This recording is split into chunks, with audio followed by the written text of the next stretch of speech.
ইয়া আইয়ুহাল্লাযীনা আমানু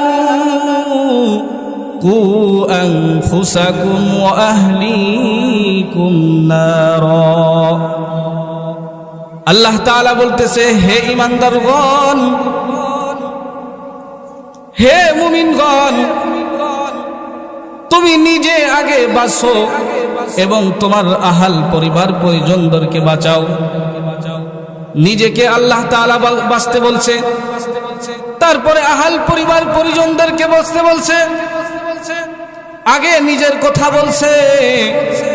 কিন্তু আমাদের সমাজে দেখা যায় আমি নিজে ভালো না, কিন্তু অন্যকে ওয়াজ করতে নসিহত করতে ভালোবাসি। নিজের মধ্যে কোনো আমল নাই, নিজে কিছুই জানি না, কিন্তু অন্যের ভুল ধরতে আমরা ভালোবাসি। আল্লাহ তাআলা কুরআনুল কারীমের অন্য আয়াতে বলেন, লিমা তাকুলুনা মা লা তাফআলুন, ওই কথা কেন বলো যেইটা তুমি নিজেই আমল করো না। এই জন্য আগে নিজেকে ভালো হইতে হবে। নিজেকে নিজে নসিহত করার অভ্যাস ছিল পয়গম্বরদের, কিন্তু দুনিয়ায় তো আর কখনো পয়গম্বর আসবে না। এ কারণে যদি কোনো ব্যক্তি, কোনো বান্দা নিজে নিজেকে নসিহত করে, তাহলে ওই বান্দাকে আল্লাহ ওলায়াত ওলি হিসাবে কবুল করবেন। নিজেকে নিজে নসিহত করার অভ্যাস ছিল পয়গম্বরদের।